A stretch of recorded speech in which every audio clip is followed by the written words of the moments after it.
Okay, today's no writing is a writing practice. It goes over introductions. So hopefully you remember there are three parts to an introduction: your hook, the bridge or background section, and then your thesis.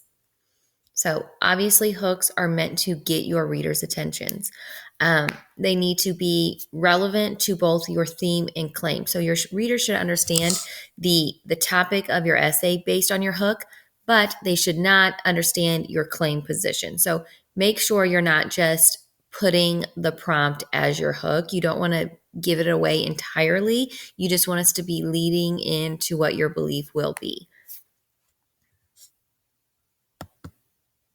Here are some strategies you might use to hook your reader. So, a lot of people use a quote, a question, a fact, or a statistic. So, for this essay, you might want to look back on your web quest to find some facts or statistics about the Holocaust, an anecdote, an emotional connection, or a startling statement. I do want to warn you about the question. I always have a lot of students who just work the prompt into a question. Again, that's too redundant to your claim. So try to be more creative than that.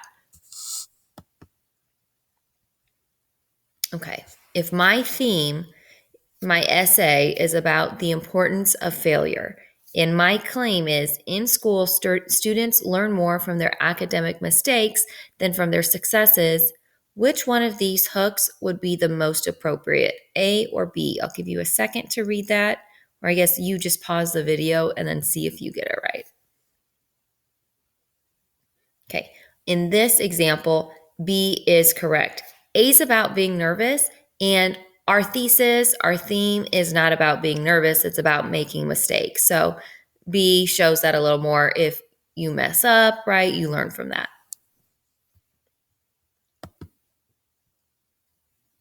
Okay, let's do another one. The importance of teaching reading. If my claim is, in order to best prepare students for academic success, elementary schools should teach reading for the majority of class time. Look through these three options and see which one would be most appropriate.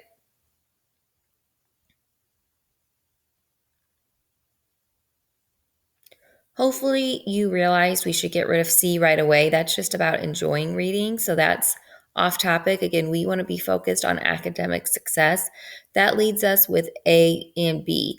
Although B says the more one reads, the more one sees we have to read, we're understanding the importance of reading. It is not directly attached to academic success, right? A is our correct answer because of that word achievement, right? Success and achievement are the same thing.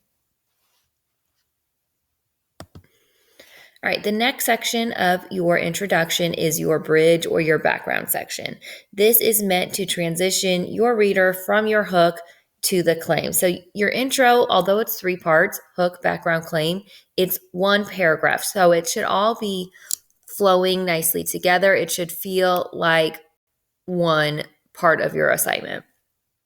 It's important to note here that if you're writing about a specific piece of literature, which you guys are, this is where you have to mention both the title and author of the work. So make sure you're mentioning our book title and the author. And then you're probably going to need to include just a little bit of background information about World War II and the Holocaust to, again, make sure your reader is privy to that info. Okay, so if my hook is jazz singer Dean Martin once crooned, absence makes the heart grow fonder, and my claim is Nemo gains a deeper appreciation for Marlin's protectiveness after their separation. Which one of these background statements do you think is better? This one here or the next one? So again, A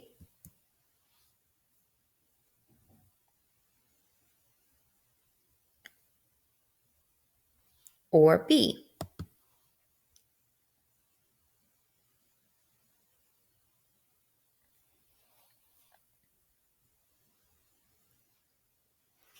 Hopefully, you thought B was the best option. The reason this one is the best option is because our hook is mentioning absence, okay? Our claim is mentioning absence as well with that word separation.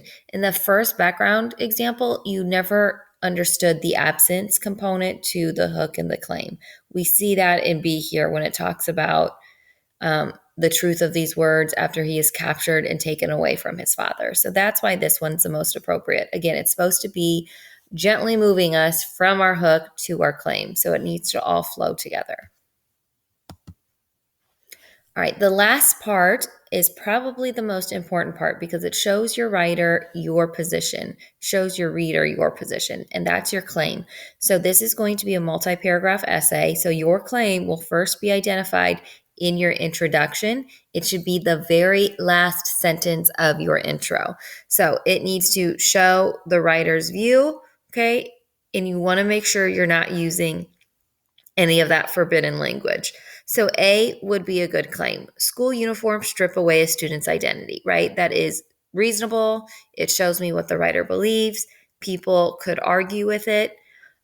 B, if we look at that, this paragraph is going to talk about the connection between uniforms and identity. There's a couple of things wrong with this one. Number one, okay, you should never use language like this paragraph is going to talk about.